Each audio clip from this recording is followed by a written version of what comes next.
In the middle of the luxurious Leonard's restaurant, a billionaire was working hard, unaware that his deaf son was suffering desperately, signaling for drinks and dessert. Luckily, a shy black waitress quickly stepped forward, gently placed a small chocolate cake in front of the boy, and gestured with her hand to say 3 words that made the boy's face light up. That action immediately caught the billionaire's attention, and the moment he looked up, her life changed forever. Before we go back, let us know where you're watching from, and subscribe, because tomorrow I've got something extra special for you.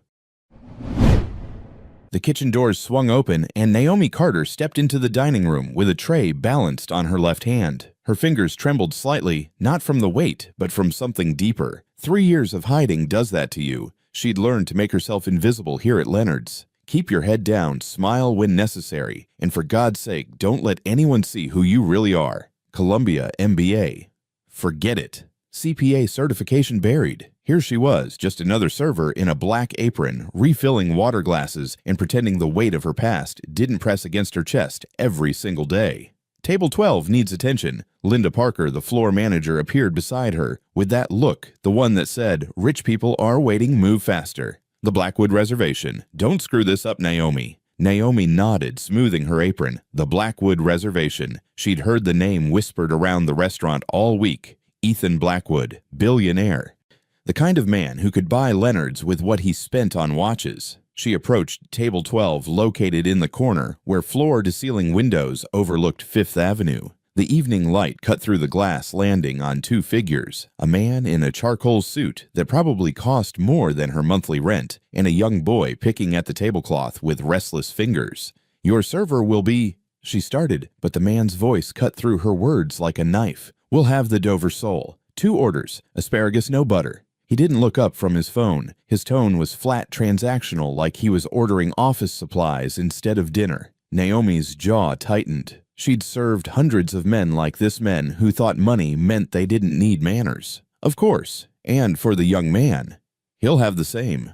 The boy, maybe 10 years old, looked up at her then, and something in his eyes made her pause. There was a sadness there, the kind that doesn't belong on a kid's face. He opened his mouth as if to protest, then closed it again, his shoulders sagging. Ethan Blackwood still hadn't looked at her. His attention remained fixed on his screen thumb, scrolling with mechanical precision. That's all. That's all. Like she was a vending machine. Like his son wasn't sitting right there silent and ignored. Naomi should have walked away, should have smiled, nodded, disappeared back into her role. But something stopped her. Maybe it was the way the boy's hands moved to his lap, fingers twitching in a pattern she recognized. She'd seen that before. Sign language. He was signing to himself. Her heart kicked against her ribs. 3 years of hiding, and this was the moment she was going to blow it over a kid she didn't even know. The boy's fingers moved again, slower, this time more deliberate. He was spelling something. H-E-L-P. Jesus Christ. Naomi turned and walked toward the dessert station. Her mind was screaming at her to stop, to stay invisible, but her feet kept moving. She grabbed a small plate and carefully placed a slice of chocolate lava cake on it, the one with the molten center that Lucas hadn't ordered, would never have been allowed to order. When she returned to table 12, she set it down directly in front of the boy, not his father. The kid's eyes widened. He looked at the cake, then at her, confusion flickering across his face. Naomi's hands moved before her brain could stop them. Slowly, deliberately, she signed, "For you. You looked hungry." The transformation was instant. The boy's entire face lit up like someone had flipped a switch. His hands flew into motion, signing back with desperate enthusiasm. "You know sign language." Then, with pure joy radiating from his small frame, "You signed so beautifully. Where did you learn?" The words came out before she could stop them. "I studied linguistics at Columbia." The temperature in the room dropped 10 degrees. Ethan Blackwood's head snapped up. For the first time since she'd approached the table, he actually looked at her. Really looked. His eyes were dark gray, sharp as broken glass, and they pinned her in place with an intensity that made her stomach drop. Columbia. He stood, and suddenly the space between them felt too small. He was tall, probably 6'2", and the way he moved reminded her of a predator circling prey. Linguistics at Columbia. Lucas was signing something, pulling at his father's sleeve, but Ethan ignored him. His attention was locked on Naomi, like she was a puzzle he needed to solve. His hand shot out, fingers wrapping around her wrist, not rough, but firm enough that she couldn't pull away without making a scene. What else are you hiding? Her pulse hammered against his grip. Up close, she could see the flecks of blue in his gray eyes, could smell his cologne, something expensive and woody that probably had a French name she couldn't pronounce. I'm not, she started, but her voice cracked. You are. He leaned closer, his voice dropping to barely above a whisper. Columbia doesn't take linguistics students who end up serving tables at Leonard's. Not unless something went very, very wrong. His grip tightened just a fraction. What's your full name? She could lie. She should lie. But something about the way he was looking at her, like he could see straight through every wall she'd built, made the truth bubble up. Naomi Carter. He repeated it slowly, like he was committing it to memory. Naomi Carter. His thumb pressed against her pulse point, and she knew he could feel how fast her heart was racing. I'm going to find out what you're running from. Then he released her wrist and stepped back, his expression unreadable. I'll see you next week, Naomi Carter. It wasn't a question. It was a promise. Lucas was signing frantically now. I'm sorry, his small face twisted with guilt. But Ethan had already turned away, one hand on his son's shoulder, guiding him toward the exit. Naomi stood frozen at table 12, her wrist still burning where he'd touched her. Around her, the restaurant continued its evening rhythm, silverware clinking, conversations flowing, but all she could hear was her own pulse pounding in her ears. 3 years. She'd stayed hidden for 3 years, and Ethan Blackwood had just seen everything. The $100 bills sat on Linda's desk like an accusation. $200. Linda picked up the cash, fanning it between her fingers. For a 30-minute dinner they barely touched. She looked at Naomi with eyes that had seen too many years in the service industry to be impressed by anything. Rich people don't tip like this unless they want something. Naomi's throat felt tight. She stood in the cramped manager's office, still wearing her apron, still able to feel the ghost of Ethan Blackwood's fingers around her wrist. He was just being generous. Generous. Linda let out a harsh laugh and dropped the money back on the desk. Honey, I've worked at Leonard's for 15 years. Men like Ethan Blackwood, they don't do generous. They do transactions. She leaned back in her chair, studying Naomi with the kind of attention that made her want to run. What happened out there? Nothing. His son is deaf, and I know some sign language, so You what? Had a conversation, made an impression.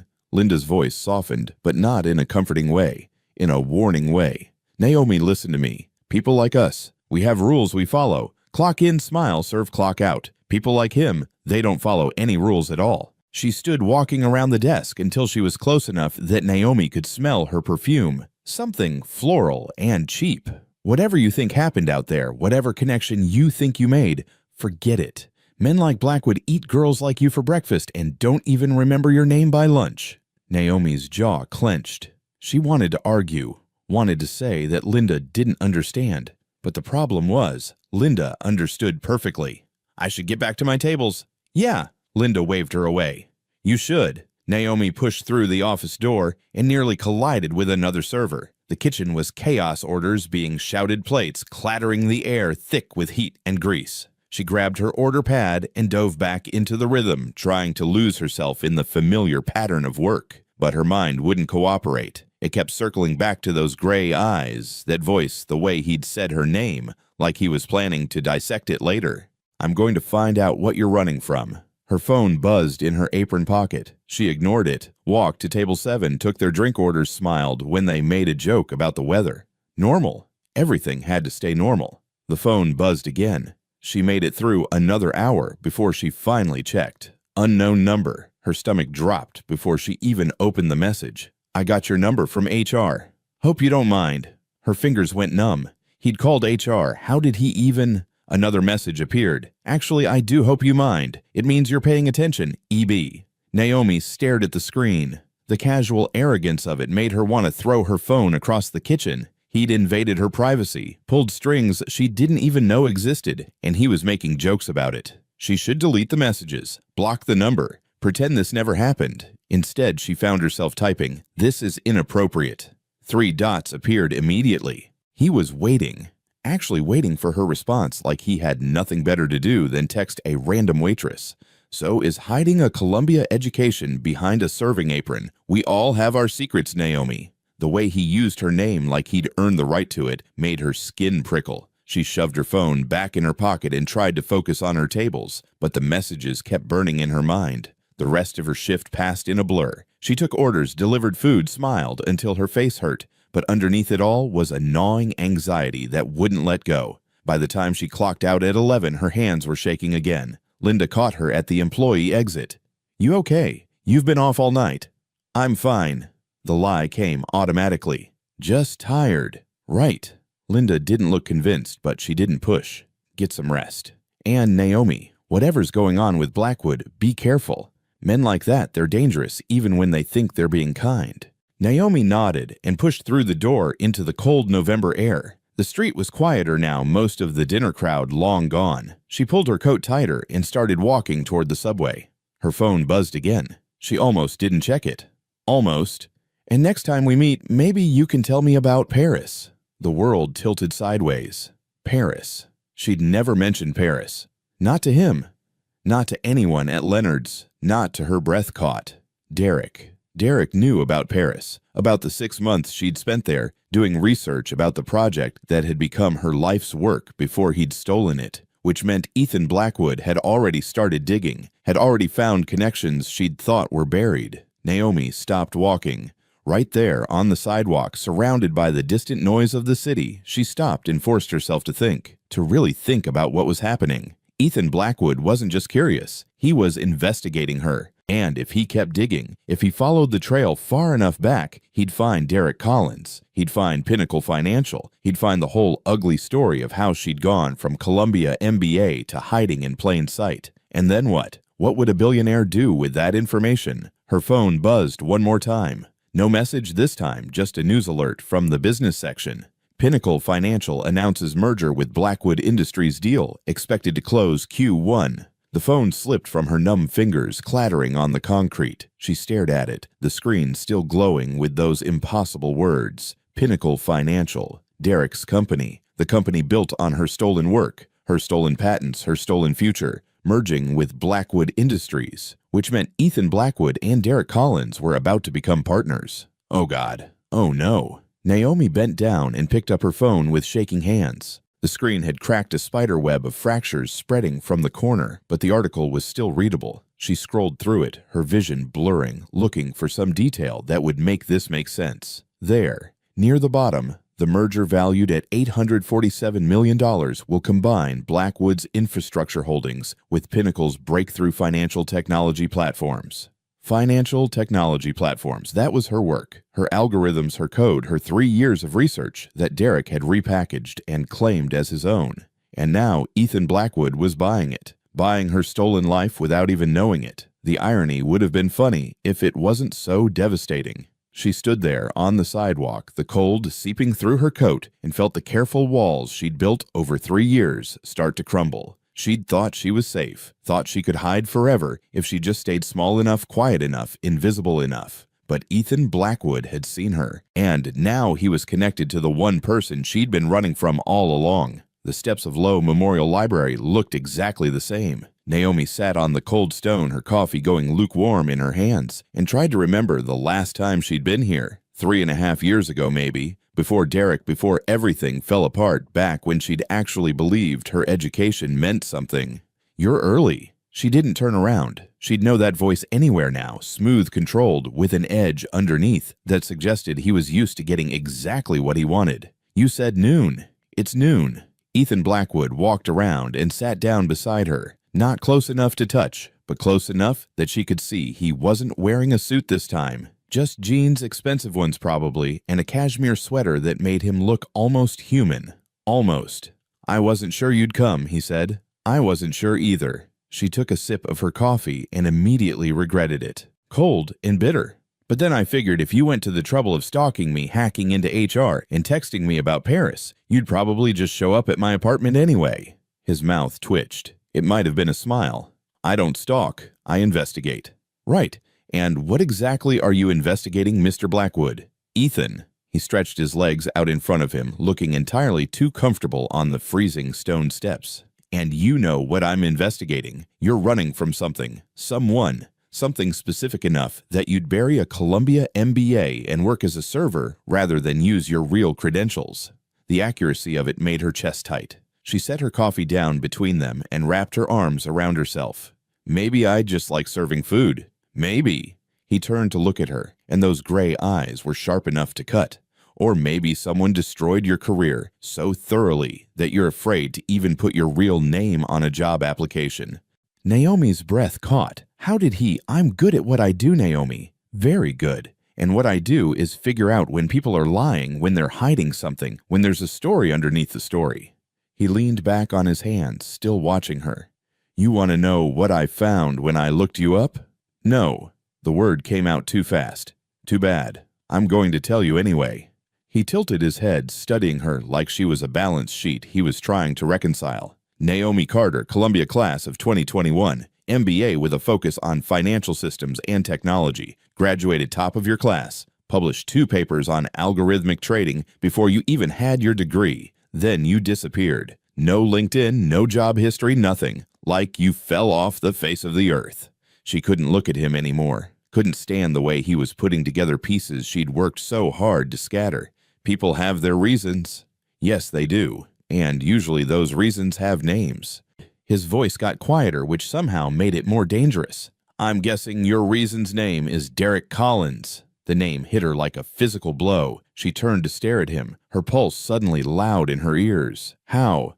The Paris connection. You spent 6 months there in 2020 working on research. Derek Collins spent the same 6 months there according to his very detailed LinkedIn profile. Same university, same program, same time frame. Ethan's expression didn't change, but something in his eyes sharpened. He's also the founder and CEO of Pinnacle Financial, which coincidentally launched its first product line 3 months after you disappeared, a product line based on algorithmic trading platforms. Naomi couldn't breathe. The cold air felt like knives in her lungs. You don't know what you're talking about, don't I? He shifted, turning to face her fully. Here's what I think happened. You and Derek worked together. Maybe you were more than colleagues. His social media suggests you were engaged for a while, though all those photos disappeared sometime in 2021. You did the research, built the algorithms, created something revolutionary, and then he took it, took everything, put his name on your work, pushed you out, and built an empire on your back. She wanted to deny it, wanted to tell him he was wrong, that he didn't understand that it was more complicated than that, but the words wouldn't come, because he was right. He was exactly perfectly right. I'm tired, she heard herself say. Her voice sounded distant, like it belonged to someone else. I'm so tired of running from my own past. Ethan didn't say anything, just waited. 3 years. She laughed, but it came out broken. 3 years of looking over my shoulder, waiting for Derek Collins to finish what he started, waiting for him to destroy what's left of my life. She turned to look at Ethan, and something in her chest cracked open. He took my work, my research. 3 years of my life poured into those algorithms, and then he took my reputation, my finances, made sure every door in the industry slammed in my face. People think I'm a fraud, that I tried to steal credit for his work. He flipped the whole story and I couldn't. I had no way to fight back. Why not? Ethan's voice was gentle now, but his eyes were hard. Why didn't you fight?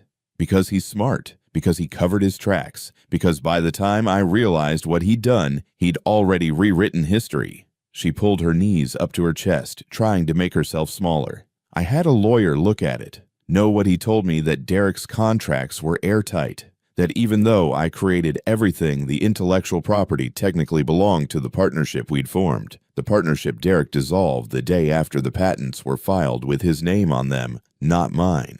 Jesus. Ethan's jaw clenched. So he used you. Stole your work legally. Legally enough that I couldn't afford to fight it in court. Do you know how much IP litigation costs? I was 24 years old with student loans and no job. Derek had venture capital funding and a team of lawyers. She wiped at her eyes, angry to find them wet. So yeah, I ran. Changed my phone number, deleted my social media, took the first cash job I could find where nobody would ask questions. And I've been hiding ever since. The silence that followed felt heavy. Around them, campus life, continued students crossing the quad, someone playing guitar in the distance, the hum of the city beyond the gates. Normal life happening to normal people who hadn't had their futures stolen. Ethan pulled out his phone. Before Naomi could ask what he was doing, he'd hit a number and put it on speaker. Ethan. The voice that answered was smooth, professional, and made Naomi's blood run cold. I wasn't expecting to hear from you until our meeting next week. Derek. Ethan had called Derek Collins. Naomi grabbed his arm, shaking her head frantically, but Ethan's expression was stone. "Change of plans, Derek. I have a question about your technical team. Specifically, I want to know about Naomi Carter." The pause on the other end of the line lasted exactly 3 seconds. "I'm sorry, who?" "Naomi Carter, Columbia MBA 2021. Spent 6 months in Paris working on algorithmic trading research. You worked together." Another pause. When Derek spoke again, his voice had shifted, still professional, but with an undertone of confusion that sounded almost genuine. "The name sounds vaguely familiar. I think we might have been in a study group together, but I can't say I really knew her." Why? Naomi felt like she'd been punched. Study group. Like she'd been nothing. Like 3 years of her life, their engagement, everything they'd built together. Like it had all been erased with a few casual words. "Just doing due diligence on the tech." Ethan's voice gave nothing away. "Making sure all the IP is clean before we finalize the merger." Of course. But I can assure you everything at Pinnacle is thoroughly documented. Original research all properly attributed. We run a tight ship here." Derek's confidence was back now, smooth as glass. Was there anything else? "No. That's all I needed to hear." Ethan ended the call and slipped his phone back into his pocket. When he looked at Naomi, his expression was something she couldn't quite read: anger, maybe, or disgust, or something colder. "He doesn't even remember me," she whispered. Her hands were shaking. 3 years of my life, and I'm just vaguely familiar." "He remembers." Ethan's voice was flat. "He knows exactly who you are." That pause, that careful deflection. He's been waiting for someone to ask that question. He stood, brushing off his jeans. "The question is, what are we going to do about it?" Naomi looked up at him, this billionaire who'd somehow inserted himself into her nightmare, and felt something shift. Maybe it was the way he'd said "we." Or maybe it was the cold fury in his eyes that matched the anger she'd been carrying for 3 years. "We," her voice cracked on the word. "Why would you help me? You're about to go into business with him." Ethan held out his hand. "That's exactly why I'm going to help you. Because I don't do business with thieves." His fingers were warm when she took them, pulling her to her feet. "And because nobody gets to destroy someone's life and pretend they don't remember their name." Standing there on the steps of Low Memorial Library, with her past spread out between them like broken glass, Naomi Carter made a choice. Maybe it was the wrong choice. Maybe she'd regret it. But for the first time in 3 years, she wasn't running alone.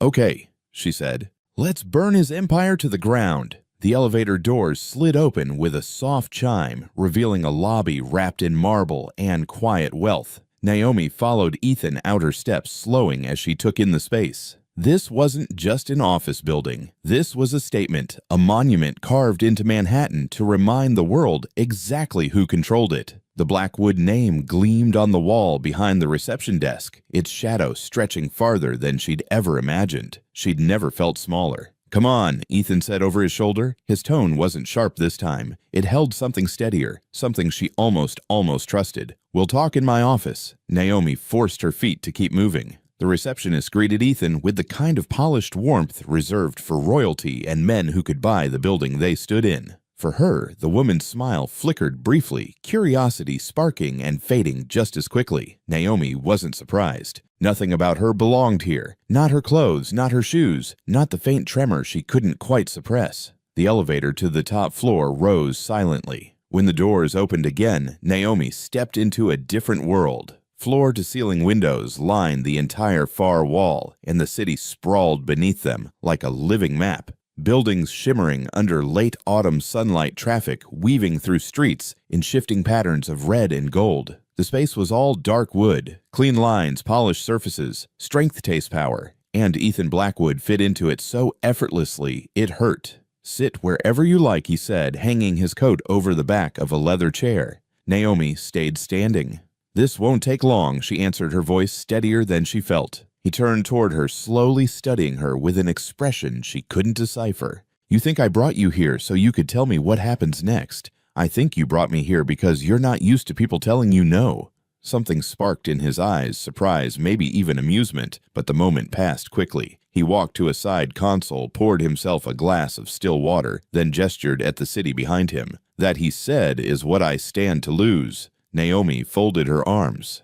"Then maybe you shouldn't be helping me. That's not how integrity works." The words landed harder than she expected. She'd forgotten what integrity looked like, forgotten what it sounded like when spoken by someone who actually meant it. Ethan set the glass down untouched and moved to his desk. A single keystroke lit up the screen, revealing a folder labeled Pinnacle Due Diligence. The sight alone made Naomi's throat tighten. "I've spent the last 48 hours reviewing every piece of documentation Derek Collins sent us," Ethan said. "Contracts, patent filings, research timelines, technical summaries." He paused, selecting several files with the flick of his wrist. "There's a pattern that shouldn't exist." He turned the screen toward her, and her world lurched. 27 patent applications filled the display, each stamped with the same filing window, 5 months and 18 days. Too fast, too dense, too complex for one man, much less a man whose academic record was built on glossy presentations rather than hard mathematics.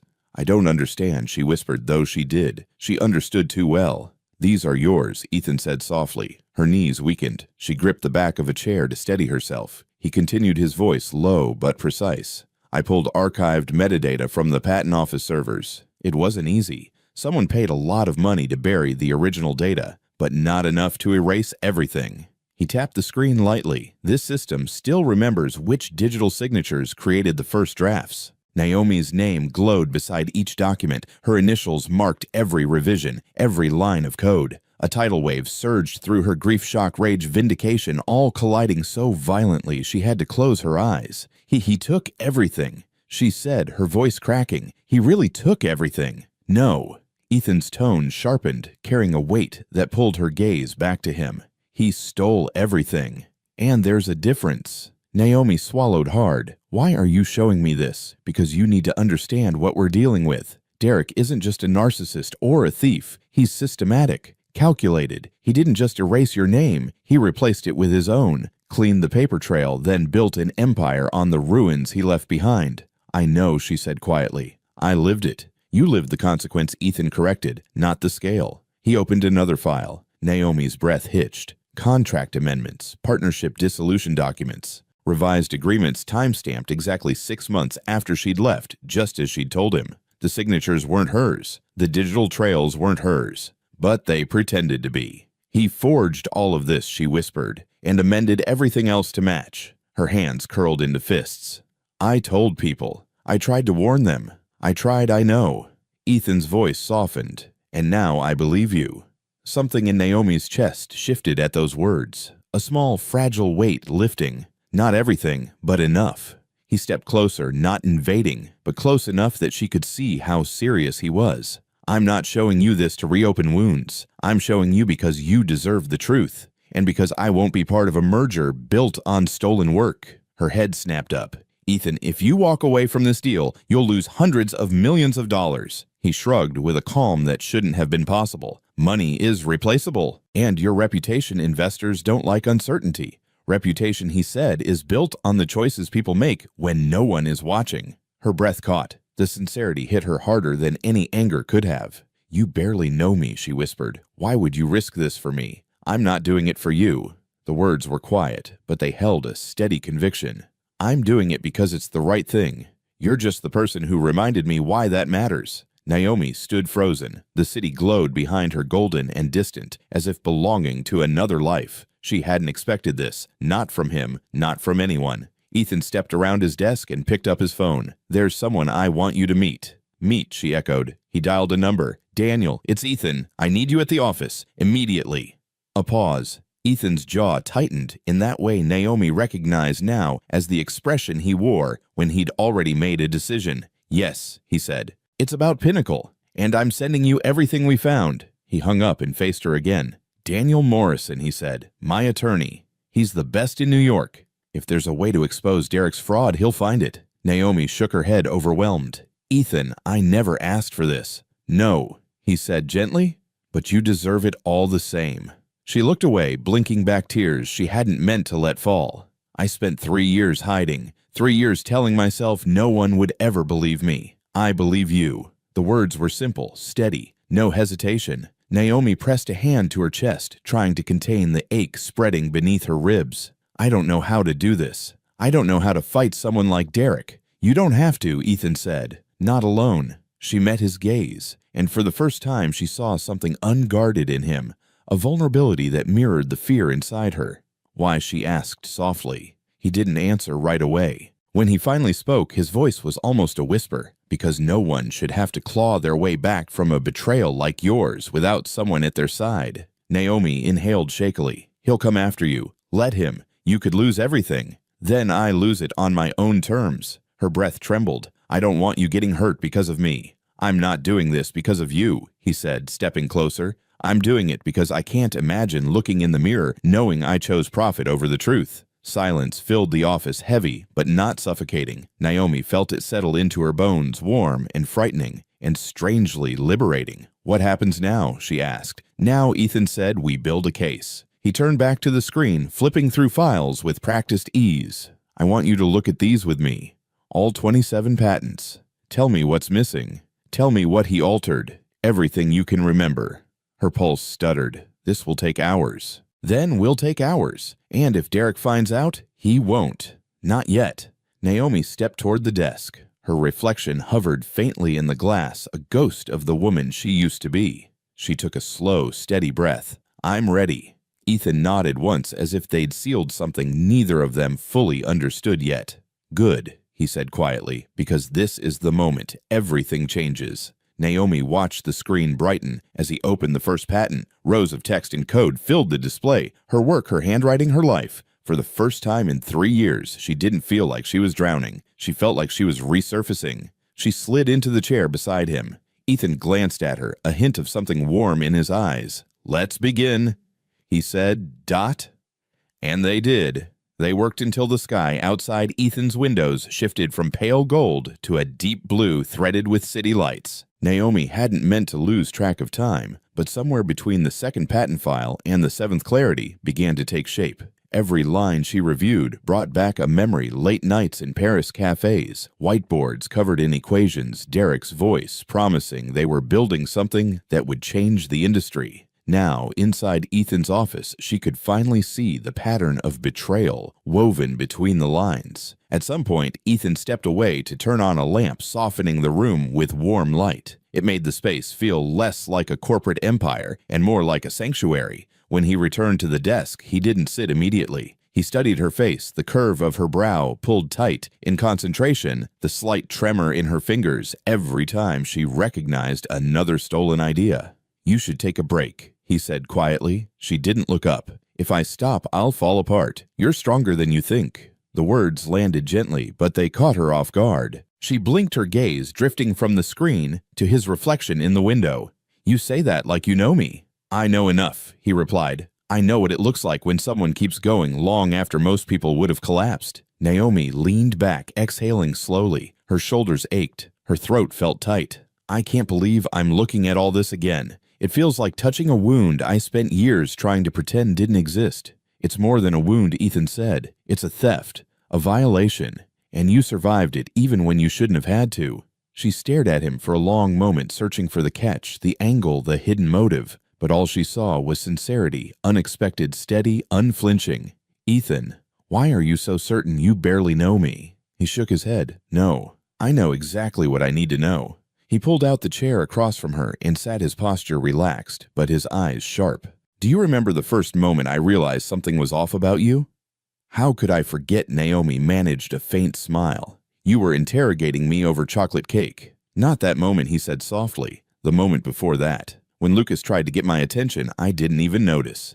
"You did. And you didn't just notice him, you saw him. You saw a kid who couldn't ask for what he wanted, and you met him exactly where he was." Naomi blinked, surprised. "You think that's unusual?" "I think most adults ignore children when they're inconvenient," Ethan said, "especially children who communicate differently. But you didn't hesitate. You crossed whatever line you'd drawn around your own life because a boy you'd never met needed kindness." He paused, and something in his voice shifted from admiration to something softer.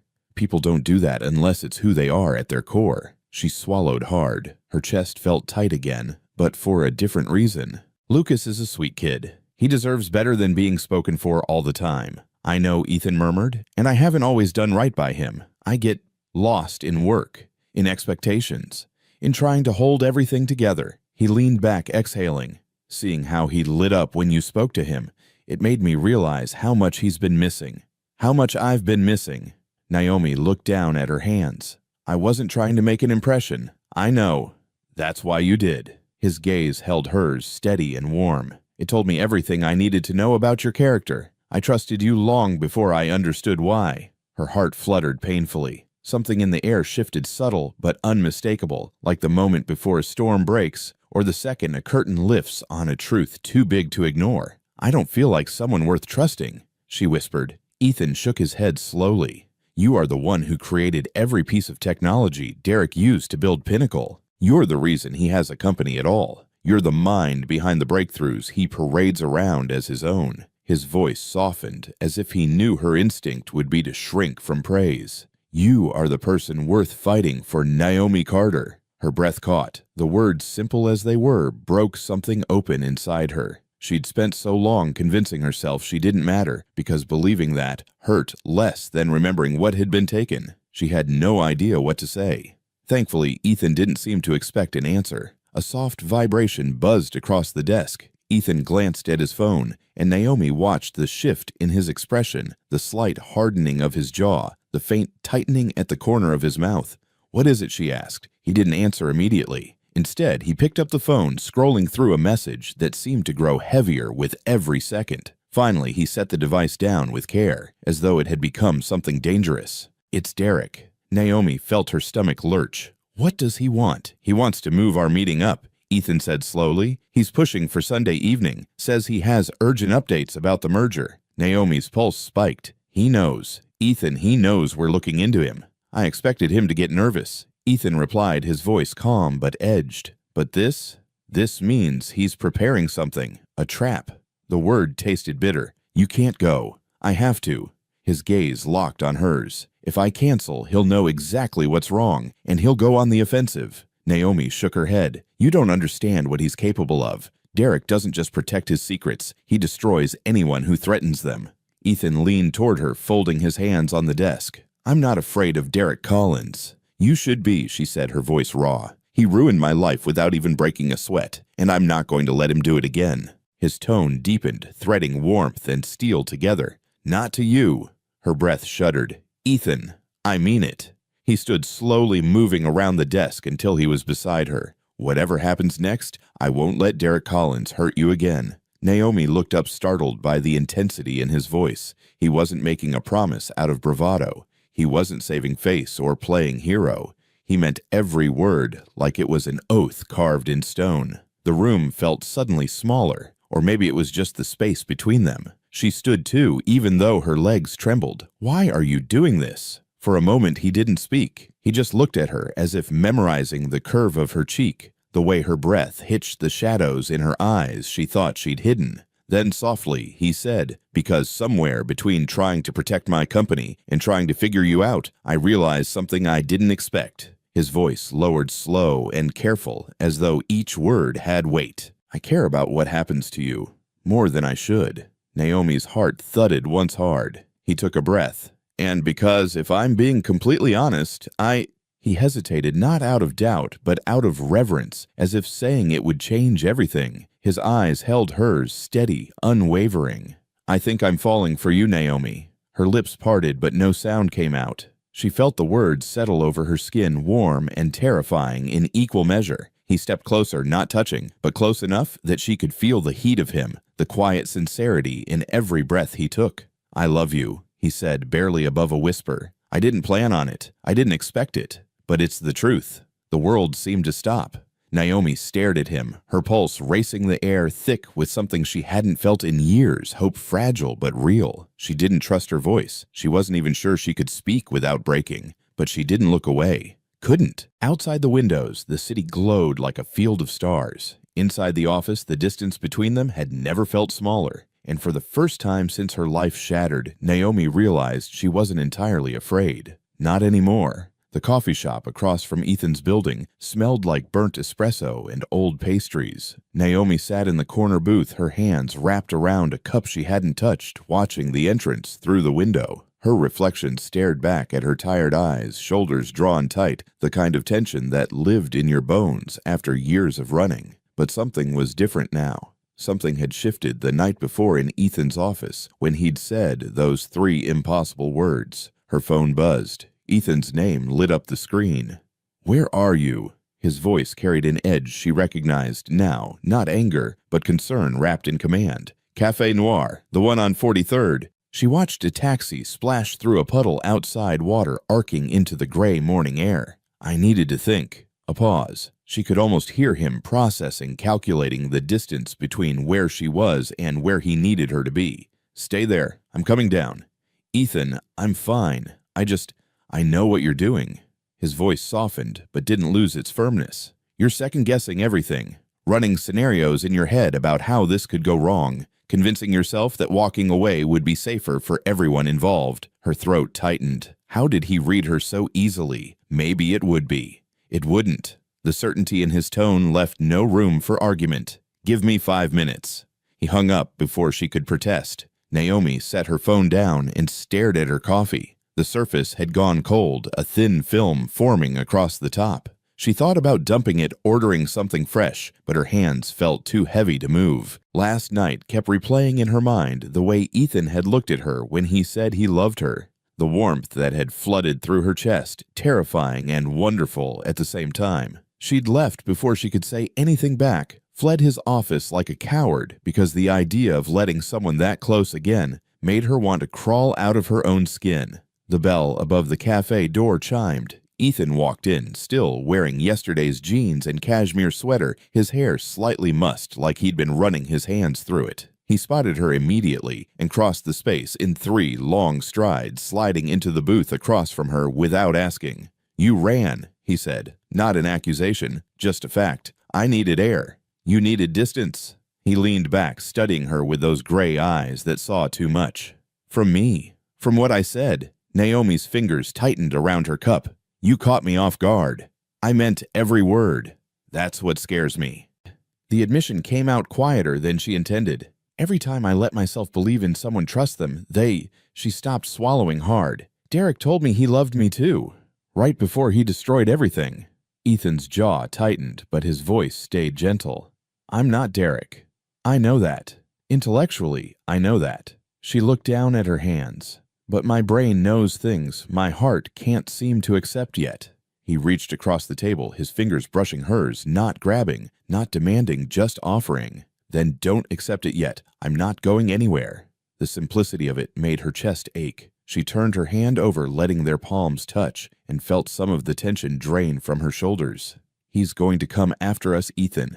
After you. When Derek realizes what we're doing, he won't just walk away quietly." "I know." Ethan's thumb traced a slow circle against her wrist, "which is why we need to be smarter than him." How he's had years to build his defenses, legal teams, PR firms, investors who believe every word he says. Naomi pulled her hand back, frustration bleeding into her voice. "We have metadata and suspicion. That's not enough." "It's a start." Ethan's expression shifted, that calculating look she'd seen when he reviewed contracts, settling over his features. "But you're right. We need more than evidence. We need leverage." "What kind of leverage?" He pulled out his phone, scrolling through something before turning the screen toward her. An email chain time-stamped from early this morning. The subject line read, "Pinnacle Merger Technical Review Discrepancies." "I contacted 3 independent AI consultants last night," Ethan said. "Asked them to review the technical specifications Derek submitted for the merger. Told them I needed verification that the systems could integrate with our existing infrastructure." Naomi scanned the emails, her pulse quickening. What did they find? Inconsistencies, code fragments that don't match Derek's documented programming style, algorithm structures that suggest multiple authors, not one. Ethan leaned forward, his voice dropping. One of them flagged a section that's nearly identical to a paper published by a Columbia graduate student in 2020, a paper written by someone named N. Carter. Her breath caught. "I wrote that paper. It was part of my thesis research." "I know." His expression hardened. "Derek lifted entire sections of your academic work and embedded them into Pinnacle's proprietary systems. He didn't even bother changing the variable names." Rage flared hot in Naomi's chest. The audacity of it, the sheer laziness of assuming no one would ever look closely enough to notice. "So what do we do with this?" "We use it." Ethan's eyes gleamed with something dangerous. Derek wants to move our meeting up to Sunday. He thinks he's being proactive, getting ahead of whatever suspicions he's picked up on, but what he's actually doing is giving us an opportunity. An opportunity for what? To make him show his hand. Ethan set his phone aside and folded his hands on the table, every movement deliberate. I'm going to tell Derek that our technical team found anomalies in the IP documentation, that we need clarification from his head researcher before we can proceed. Naomi's stomach dropped. Ethan, he doesn't have a head researcher. He is the head researcher, at least on paper. Exactly. A ghost of a smile crossed Ethan's face, which means he'll have to either admit he can't explain his own work or he'll scramble to find someone who can cover for him. Either way, he'll be off balance, defensive, and people make mistakes when they're defensive. She shook her head slowly, pieces clicking into place. You want to force him into a corner. I want to create a situation where he has to choose between exposing his fraud or doubling down on his lies. Ethan's voice was steady, calculated. And when he chooses to double down, because men like Derek always do, we'll have witnesses, documentation, proof that he can't substantiate his own supposed genius. Naomi's mind raced. It was risky, so risky. But it was also the first real plan she'd heard in 3 years that didn't involve her hiding or running or disappearing. What if he brings in someone else, pays them to back up his story? Then we pivot. Ethan's confidence was absolute. But I don't think he will. Derek's ego won't let him admit he needs help, especially not in front of me. He'll want to maintain the illusion of control right up until it shatters. She wanted to argue, wanted to point out the 1,000 ways this could go wrong. But when she looked at Ethan, at the determination in his eyes, the set of his jaw, she realized something that made her chest tighten. He wasn't doing this because it was good business. He was doing this because Derek had hurt her, and that mattered to him more than money or mergers or risk. You really meant it, she said quietly. Last night, when you said, I meant it. He didn't let her finish. Every word. The cafe buzzed around them, espresso machines, hissing conversations, blending into white noise. But in their corner booth, the world felt suspended. Naomi looked at this man who'd somehow inserted himself into her nightmare and turned it into something that looked almost like hope. Okay, she said, let's do it. Let's make Derek show everyone who he really is. Ethan's expression softened, something warm flickering behind the steel. There's one more thing. What? When we walk into that meeting on Sunday, you're not going as my guest. You're not going as a witness. He held her gaze, unwavering. You're going as Dr. Naomi Carter, independent consultant, the expert I've brought in to verify Pinnacle's technical claims. Her heart stopped. Ethan, I can't. Derek will recognize me immediately. That's the point. His voice was gentle but firm. You've spent 3 years hiding, making yourself smaller, letting him win by default. But you're not that person anymore. He reached across the table again, this time taking her hand fully in his. You're the woman who built something revolutionary, who survived betrayal and came out the other side. And it's time Derek Collins looked you in the eye and realized he didn't break you.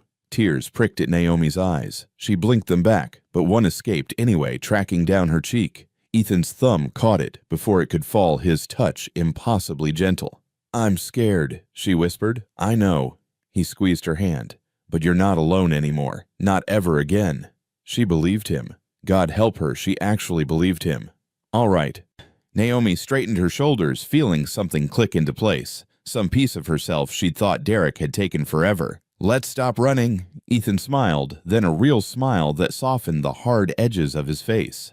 There's the woman who argued with me over chocolate cake.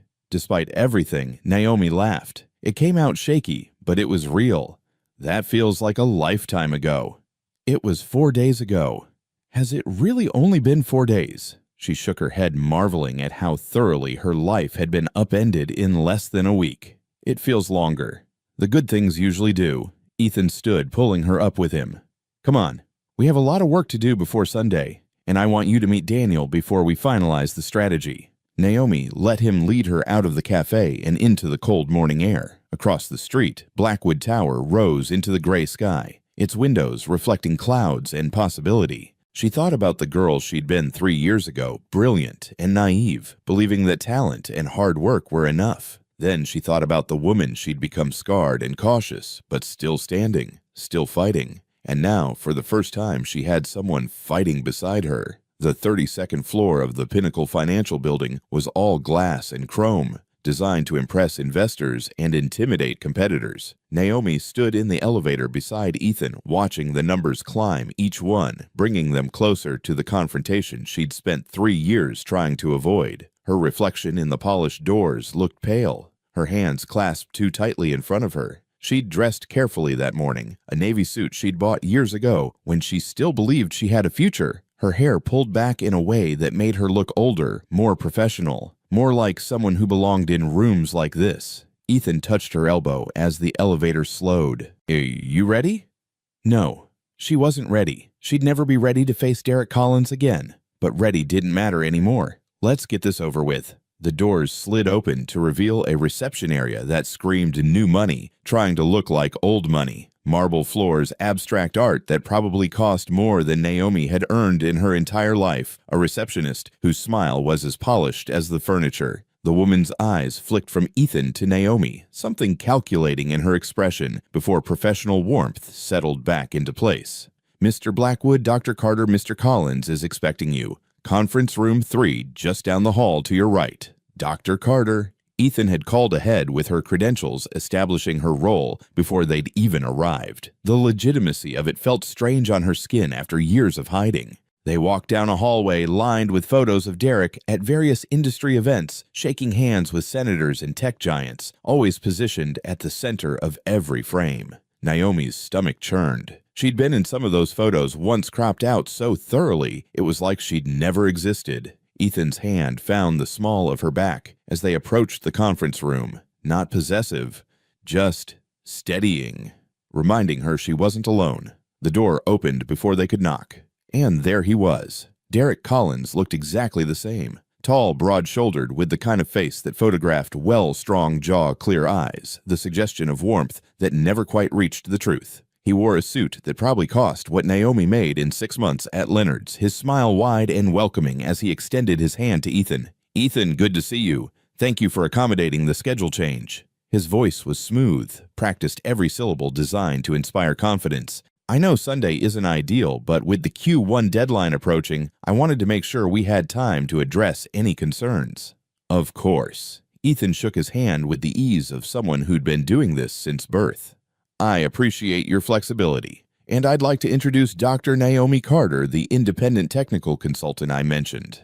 Derek's gaze shifted to her. 3 seconds. That's how long it took. 3 seconds of his eyes meeting hers, recognition flickering like lightning across his face before his expression smoothed into polished neutrality.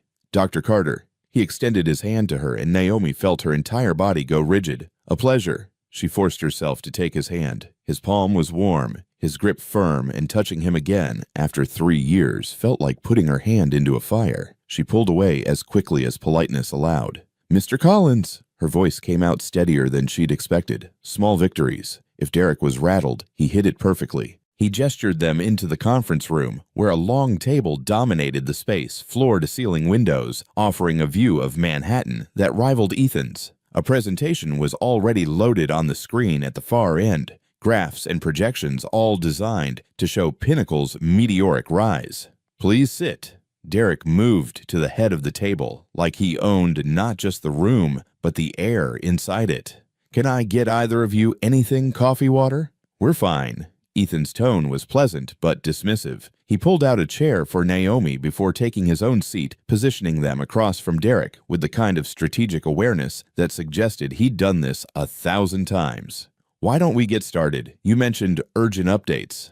Right. Derek pulled up a slide showing merger projections. I wanted to walk you through our Q4 performance. We've exceeded every benchmark, and the integration timeline we discussed is still on track. However, I understand you had some questions about our technical infrastructure. Not questions exactly. Ethan leaned back in his chair, his posture relaxed in a way that somehow made him look more dangerous. Clarifications. My team ran a compatibility analysis on the systems we'll be integrating, and we found some inconsistencies in the documentation. Derek's smile didn't waver.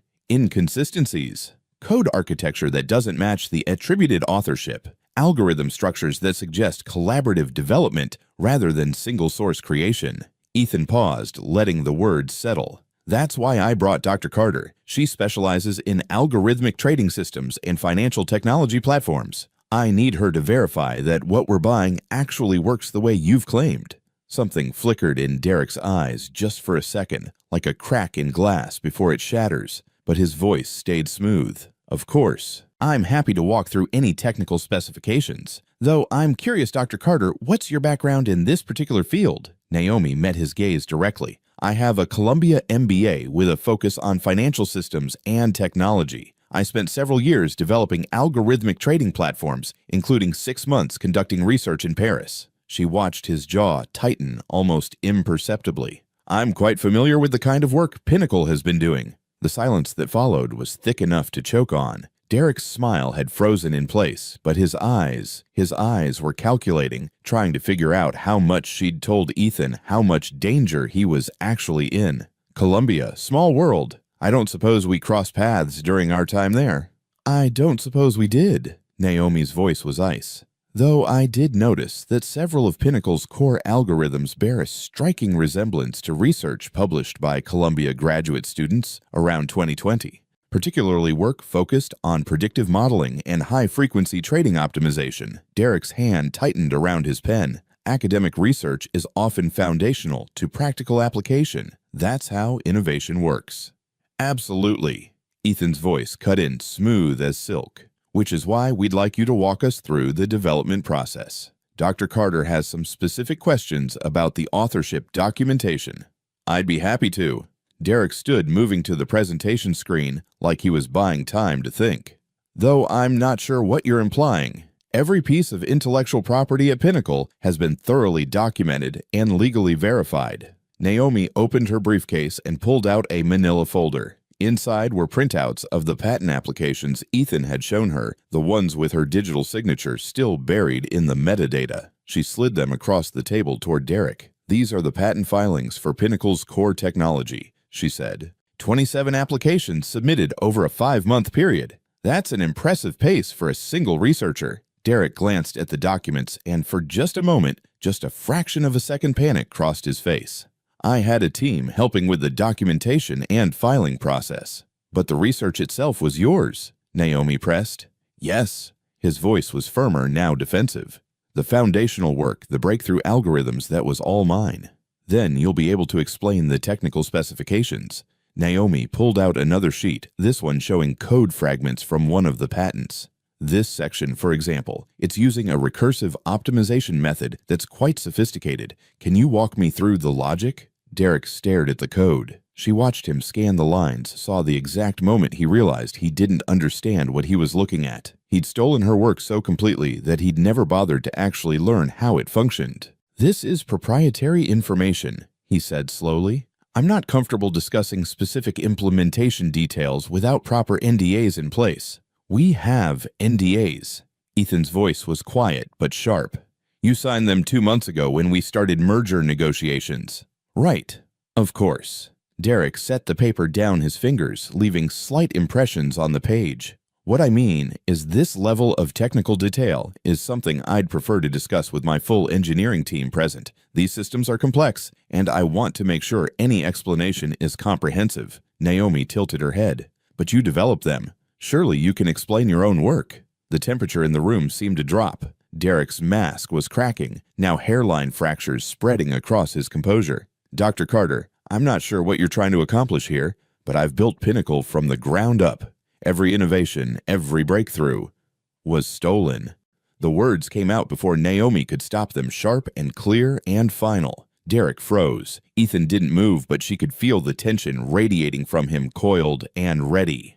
"Excuse me." Derek's voice went cold. Naomi stood her hands flat on the table, every year of fear and shame and rage crystallizing into this single moment. "You heard me. Every piece of technology Pinnacle is built on every algorithm you've claimed as your own genius. You stole it from me." The conference room went silent. Not the comfortable kind of silence that settles during a pause in conversation, but the suffocating kind that precedes an explosion.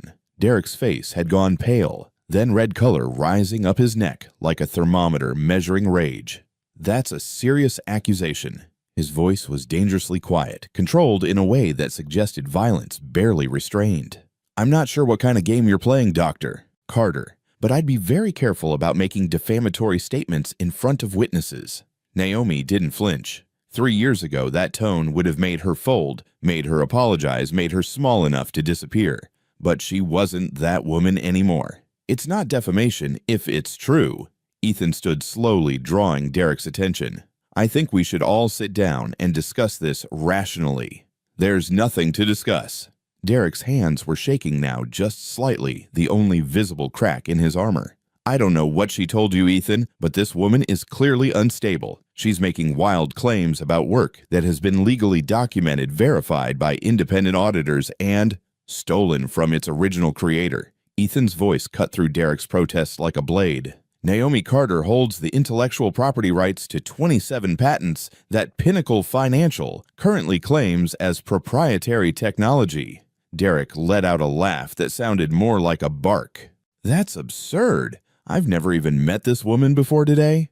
Really? Naomi reached into her briefcase again, this time pulling out a photograph. Her hands trembled as she slid it across the polished conference table, but her voice stayed steady. This is from the Pinnacle launch event 3 years ago. That's you giving the keynote speech about revolutionary financial technology. And that's me standing beside you wearing the engagement ring you gave me 6 months earlier in Paris. The photograph sat between them like a grenade with the pin pulled. Derek stared at it, and for the first time his mask completely shattered. She watched him cycle through responses' denial rage calculation before landing on something that looked almost like desperation. We dated briefly, he said, his voice carefully modulated, now trying to regain control. It ended badly. She became obsessed, started making claims about my work, trying to insert herself into my success. I had to get a restraining order. You never got a restraining order. Naomi's voice was ice. You know why? Because that would have required court filings, public records evidence. And you couldn't risk anyone looking too closely at the timeline. Couldn't risk them noticing that Pinnacle's first patent applications were filed exactly 6 days after you dissolved our research partnership. Partnership. Derek seized on the word. So you admit we had a partnership, which means any work done during that time was collaborative, joint intellectual property. It would have been, Ethan interjected, if the partnership dissolution documents hadn't been forged, if Naomi's signatures hadn't been fabricated, if you hadn't systematically removed her name from every piece of documentation after she left the company. Derek's jaw clenched. You can't prove any of that. Actually, we can. Ethan pulled out his phone and tapped the screen.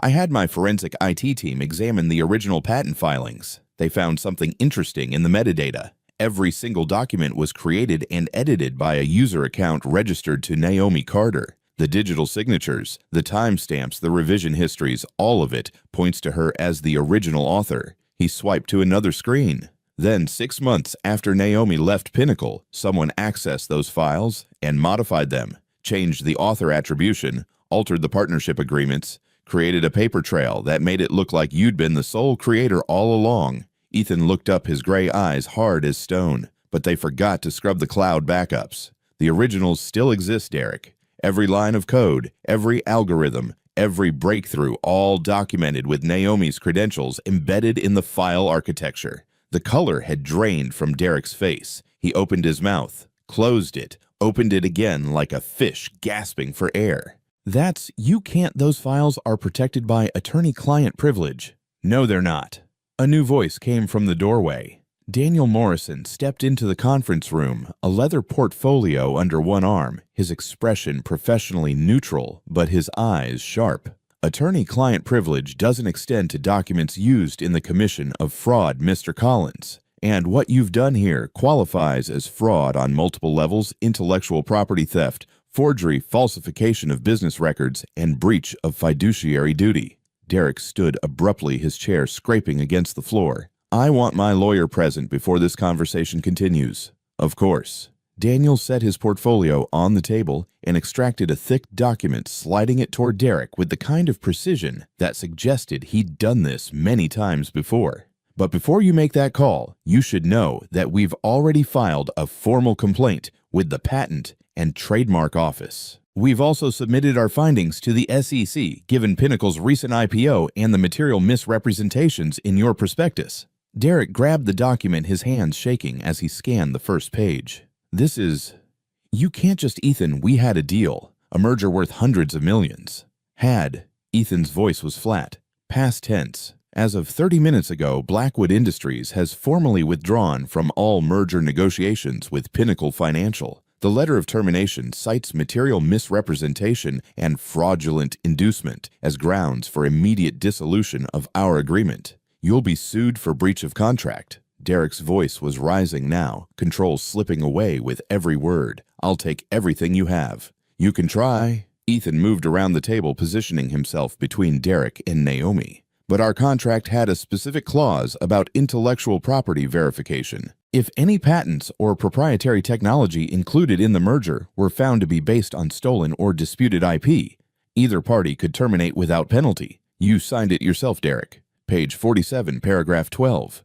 Derek stared at him, and Naomi watched the exact moment reality crashed through his defenses. He'd been so confident, so certain that his careful construction of lies would hold forever. He'd never considered that someone might actually look beneath the surface. This is her fault. Derek turned to Naomi, pointing at her with a shaking finger. She poisoned you against me, fed you lies about work she barely contributed to. I made Pinnacle what it is. I built this company from nothing.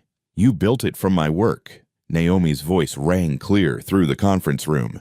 From my 3 years of research. From the algorithms I developed in Paris while you were networking at conferences and taking credit for ideas you didn't understand. You built it from my late nights, my breakthroughs, my innovation. She stepped forward, and Derek actually stepped back. And then you tried to erase me, changed my name to yours on every document, rewrote history so completely that you convinced yourself it was true. I gave you opportunities. Derek's voice cracked. I introduced you to investors. I marketed your work. Without me, those algorithms would have stayed academic papers that nobody read. You took my name off those papers. The words came out quiet, but devastating. You presented my research as yours at conferences while I was still writing the code. You told people I was just a research assistant, someone who helped with data entry. Naomi's hands clenched into fists. And when I finally confronted you, when I said I wanted credit for my own work, you told me I was being ungrateful, emotional, that I didn't understand how the business world worked. Because you didn't. Derek's mask was completely gone now, replaced with naked contempt. You were brilliant in a lab, Naomi, but you had no idea how to monetize your work. No idea how to talk to investors, how to build a company, how to turn theory into profit. I did that. I made your research matter. You made it yours. She was close enough now to see the sweat on his forehead, the slight tremor in his jaw. You stole my work. You stole my reputation. You stole 3 years of my life and then discarded me like I was nothing, like I never existed. You weren't nothing. Derek's voice dropped and something almost like regret flickered across his face. You were just in the way of something bigger than both of us. The honesty of it, the casual cruelty made Naomi's breath catch. This was who Derek Collins really was. Not a villain who reveled in causing pain, but something worse. Someone who genuinely believed that his ambition justified any cost, any betrayal, any destruction of the people who'd helped him build his empire. I want to hear you say it. Naomi's voice shook, but she didn't back down. I want you to admit out loud with witnesses what you did. Derek looked at her, then at Ethan, then at Daniel Morrison, who stood by the door like a sentinel guarding the exit. I don't have to admit anything. No, you don't. Ethan's voice was cold, but the evidence speaks for itself. And when the SEC finishes their investigation, when the Patent Office reviews the forensic documentation, when your investors realize they've been funding a company built on stolen IP, you won't need to admit anything. The truth will bury you all on its own. Derek's face went ashen. You're destroying my company, everything I've built. You did that yourself. Naomi found herself moving closer, close enough that Derek had to look down to meet her eyes. You fired the first shot 3 years ago when you erased my name from work I created. You destroyed my career, my reputation, my finances. You made me afraid to even use my own credentials because you'd poison the industry against me. Her voice strengthened with each word. But here's what you didn't count on, Derek. You didn't break me. You tried. God knows you tried. But I survived. And this time, you're going to be the one who loses everything. The silence that followed felt like the moment before a building collapses, that brief suspension where physics catches up to structure and everything comes crashing down. Derek stood there, his expensive suit suddenly looking too big for him, his carefully constructed persona crumbling like ash. "This isn't over," he said, but the words had no strength behind them. "Yes, it is."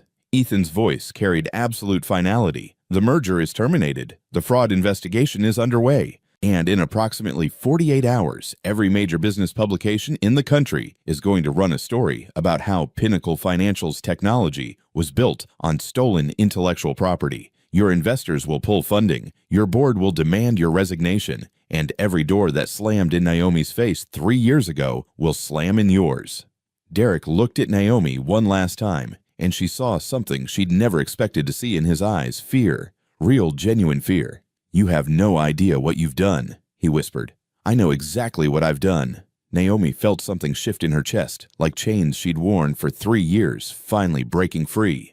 "I've taken back what was mine, my work, my reputation, my future, and I've made sure you'll never steal from anyone else again." Daniel Morrison cleared his throat. "Mr. Collins, I strongly suggest you contact your legal counsel. The SEC will want to interview you within the next 72 hours, and given the severity of the allegations, you'll want representation present." Derek grabbed his phone from the table with shaking hands. He looked at Naomi, at Ethan, at the documents spread across the conference table that outlined his fraud in meticulous detail. Then, without another word, he turned and walked out of the room, his footsteps echoing down the hallway until they faded into nothing. The door clicked shut behind him, and suddenly the air in the conference room felt breathable again. Naomi's legs gave out. She grabbed the edge of the table, her vision swimming the weight of 3 years crashing over her all at once. Ethan was there immediately, his arm around her waist, steadying her before she could fall. "I've got you," he said quietly. "You're okay. You did it." She looked up at him, and the emotion that flooded through her was too big to name. Relief, vindication, grief for the years she'd lost joy at finally being seen, being believed, being free. "Is it really over?" "The investigation will take time," Daniel said, gathering his documents with efficient movements. "But Collins won't recover from this. The evidence is too solid. Within 6 months, Pinnacle will likely file for bankruptcy, and Derek will be facing criminal charges for fraud and forgery. 6 months, half a year to undo 3 years of lies. It seemed too fast, too simple after everything she'd endured. But when Naomi looked at the papers scattered across the table, her name, her work, her truth finally visible again, she realized it wasn't simple at all. It was justice. Slow and painful and hard-won, but justice nonetheless. "Thank you," she said to Daniel, her voice rough, "for believing me, for fighting for me." Daniel's expression softened slightly. "I didn't do it for you, Dr. Carter. I did it because fraud offends me on a professional level. But I'm glad the outcome benefits you nonetheless." He nodded to Ethan. "I'll have a full report on your desk by tomorrow morning. The termination paperwork is already filed with the appropriate regulatory bodies." He left, and suddenly it was just Naomi and Ethan in the vast conference room, surrounded by evidence of Derek's fraud and the ruins of his carefully constructed empire. "I can't believe it's over," Naomi whispered. "I keep waiting for the other shoe to drop, for him to find a way to twist this to make me the villain again."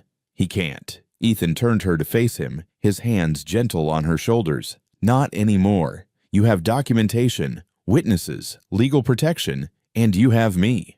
His voice dropped. "I meant what I said, Naomi. I won't let Derek Collins hurt you again." She believed him. For the first time in 3 years, she let herself believe that maybe, just maybe, she was actually safe. "What happens now?" she asked. Ethan smiled a real smile that reached his eyes and softened the hard edges of his face. "Now you rebuild. You take back your name. You use your credentials without fear. You create whatever you want to create without looking over your shoulder. And you," her heart was beating too fast. "What happens with us?" His smile turned gentle. "That's up to you. I've already told you how I feel. But you've just taken back your life, Naomi. I'm not going to pressure you into anything before you're ready." She looked at him. This man who'd believed her when no one else would, who'd risked his business reputation to help her, who'd stood beside her while she faced down the monster who'd nearly destroyed her. And she realized something that made her chest tight with emotion. "I'm ready," she said. "I've been ready since you told me you loved me. I was just too scared to admit it." Ethan's eyes searched hers.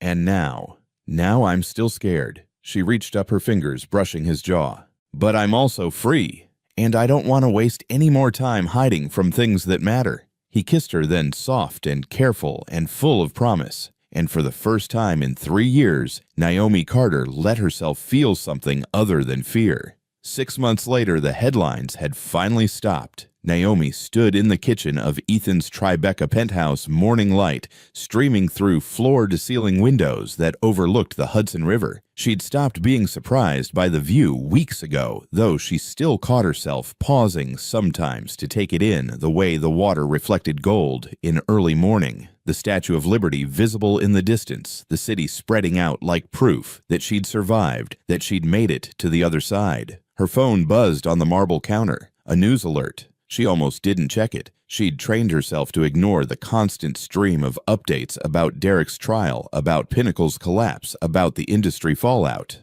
But something made her pick it up anyway.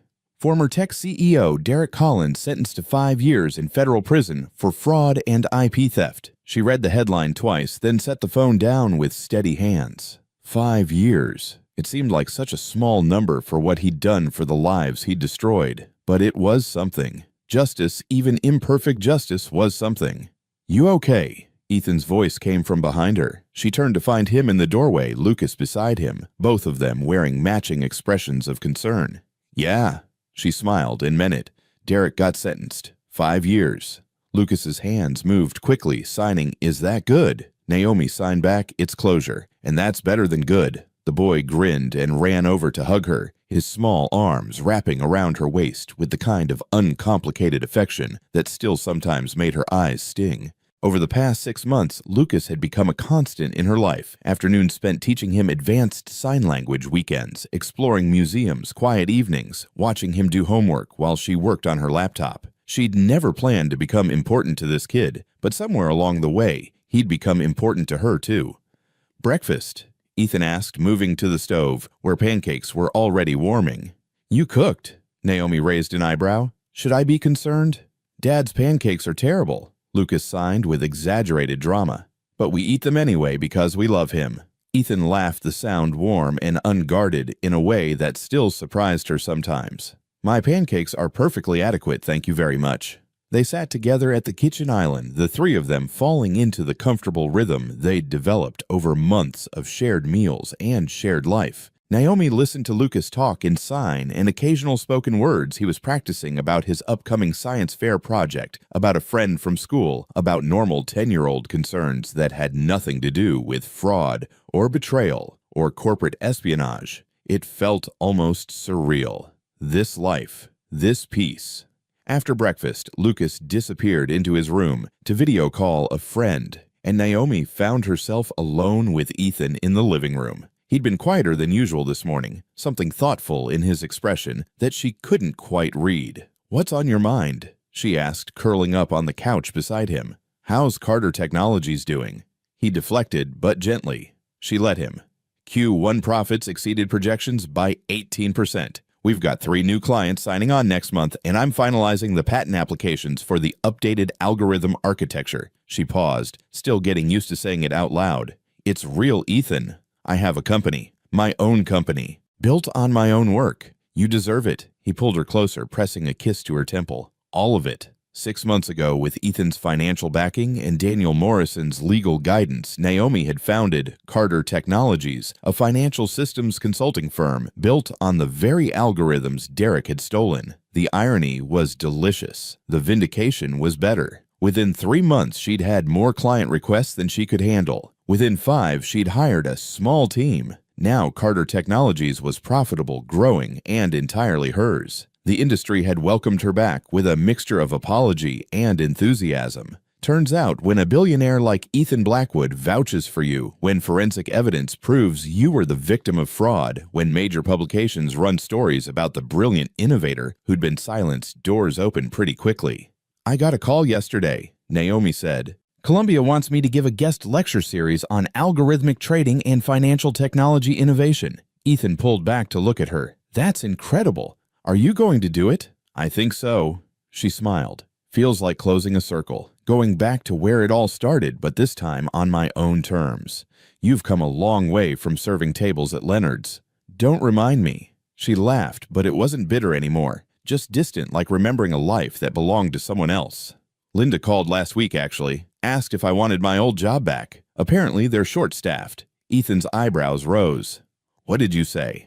"I told her I'd give her a consulting rate if she wanted help optimizing their reservation and ordering systems." Naomi grinned. "She hung up on me." They sat in comfortable silence for a moment, the city humming beyond the windows, the future spreading out before them like uncharted territory. Then Ethan stood abruptly. "Come with me. There's something I want to show you." He led her out onto the terrace, a space she'd only been to a handful of times, mostly because the December air was freezing, and she'd never been one for unnecessary cold. But today the sun was bright, warming the stone beneath their feet, and the view was breathtaking enough to make the temperature bearable. Ethan stood at the railing, looking out over the city. "Do you remember the first time we had a real conversation at Columbia? On the library steps, you ambushed me with evidence of Derek's fraud. I told you I don't do business with thieves." He turned to face her, and something in his expression made her heart skip. "But I didn't tell you the whole truth." Naomi's breath caught. "What truth?" "That somewhere between trying to protect my company and trying to understand who you really were, I realized I'd found something I didn't know I was looking for." He reached into his pocket, and Naomi's entire world seemed to slow. "You taught me that integrity matters more than profit, that standing up for what's right is worth more than any merger or deal or business opportunity." He pulled out a small velvet box, and Naomi couldn't breathe.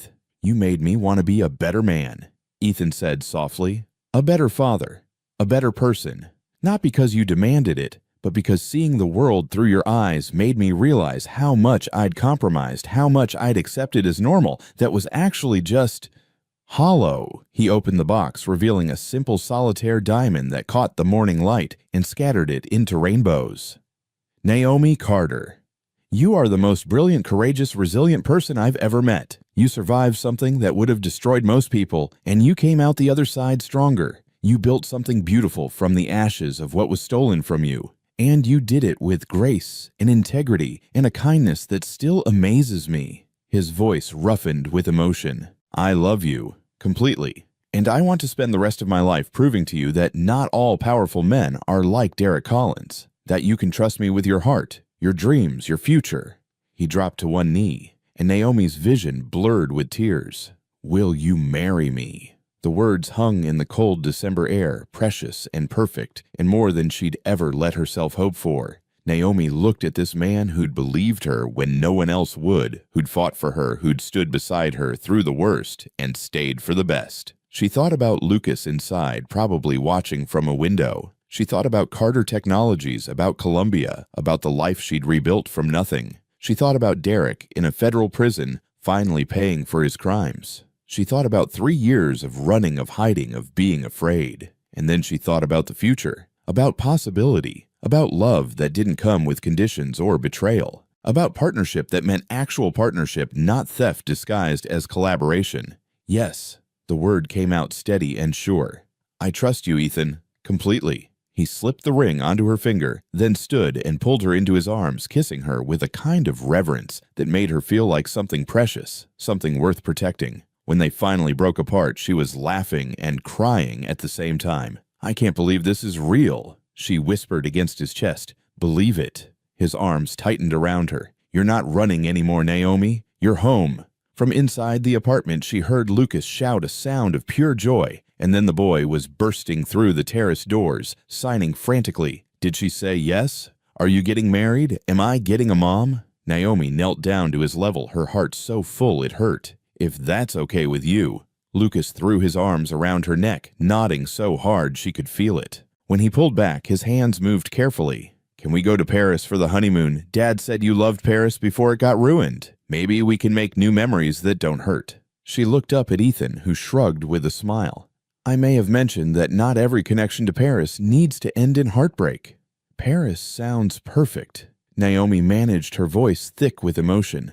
"We can make entirely new memories. Happy ones." They went inside, Lucas already planning the wedding in elaborate detail through rapid-fire sign language, Ethan laughing and trying to moderate his son's expectations. Naomi stood for a moment on the threshold, looking back at the city that had witnessed her fall and her rise, her destruction and her rebuilding.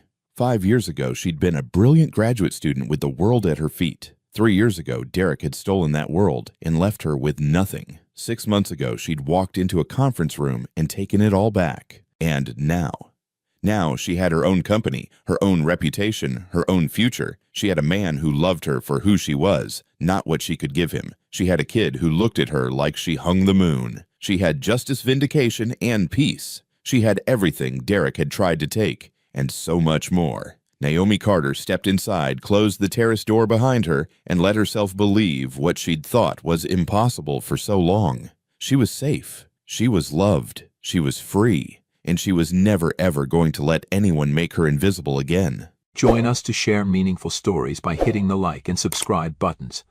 Don't forget to turn on the notification bell to start your day with profound lessons and heartfelt empathy.